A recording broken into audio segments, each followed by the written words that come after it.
আমার ইউটিউবে একটা কোয়েশ্চেন সবথেকে বেশি আসে যে আপু কানাডাতে লিভিং এক্সপেন্স কেমন বা লিভিং এক্সপেন্স নিয়ে কোনো ভিডিও শেয়ার করেন। তাই আজকে ভাবলাম কি যে লিভিং এক্সপেন্স নিয়ে একটা ভিডিও শেয়ার করি। সো ওই দিন আমরা গিয়েছিলাম একটা নার্সারিতে। এটা ছিল আমাদের বাসা থেকে খুবই কাছে। এটা একটা চাইনিজ মার্কেটের সামনে, যেহেতু এখন সামার তাই একটা নার্সারির মতন বসেছে। যদিও এটা টেম্পোরারি, এটা শুধুমাত্র সিজনাল। সো এরপরে এটা উঠে যাবে। তো ভাবলাম এখানে কি কি গাছ আছে সেটা আপনাদের সাথে শেয়ার করি, আর তার সাথে আপনাদের মোস্ট রিকোয়েস্টেড যে ভিডিওটা সেটা হচ্ছে ক্যানাডাতে লিভিং এক্সপেন্স কেমন, সেটাও আপনাদের সাথে শেয়ার করি।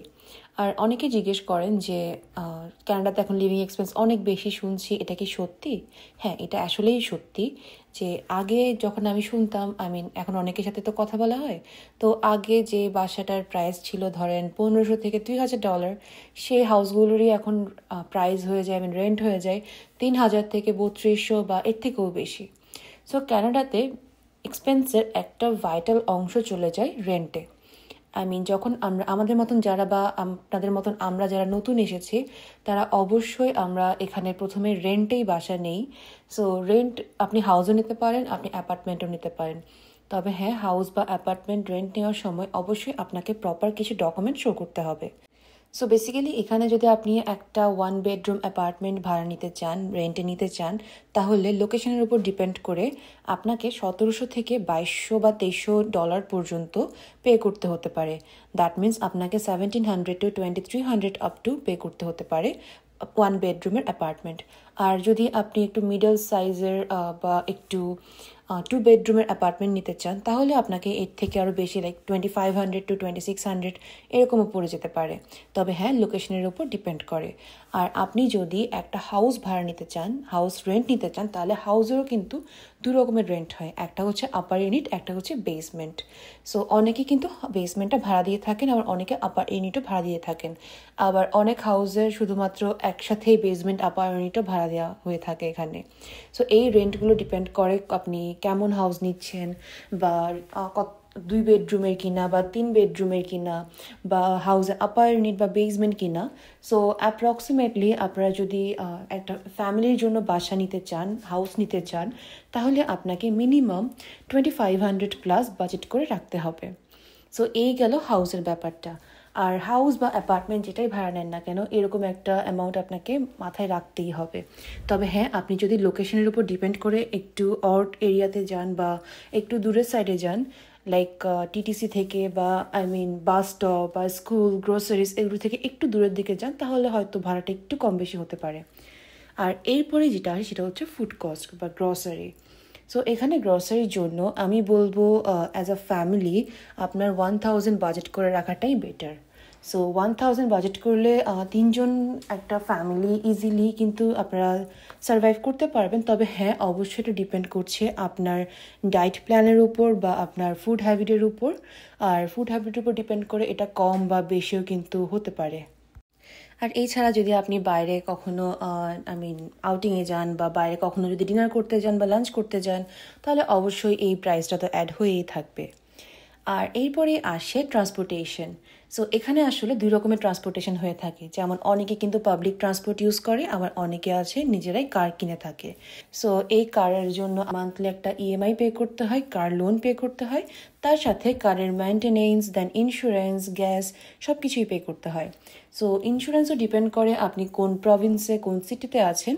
সো অনেক সিটিতে আপনি 350-400 ইন্স্যুরেন্স পে করতে পারবেন, অনেক সিটিতে আপনার 200 হবে, আবার অনেক সিটিতে 500 প্লাসও হতে পারে।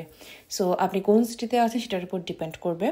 আর এছাড়া গ্যাস, কারের গ্যাস যেটা, ওটা কিন্তু ডিপেন্ড করে per cat 1.2 per litre, 1.3 per litre এরকম। সো ডিপেন্ড করছে আপনি কেমন ইউজ করছেন। আর অনেক হাউসের ক্ষেত্রে কিন্তু পার্কিং অ্যাড থাকে, বা অনেক অ্যাপার্টমেন্টও পার্কিং অ্যাড থাকে।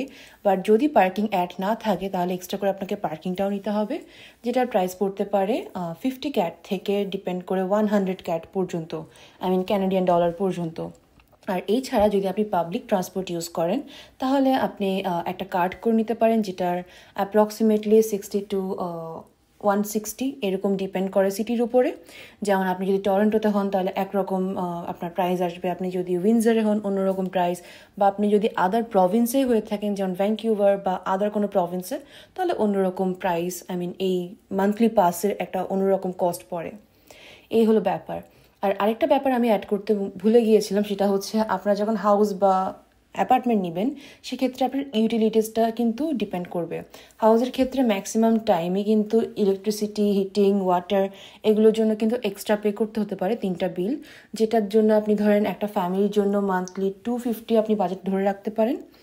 আর এছাড়া যদি আপনি অ্যাপার্টমেন্ট নেন, অনেক অ্যাপার্টমেন্টেই কিন্তু অ্যাড থাকে, বাট আপনাকে এক্সট্রা করে হাইড্রো বা এক্সট্রা করে ওয়াটার বা এক্সট্রা করে একটা বিল পে করতে হতে পারে।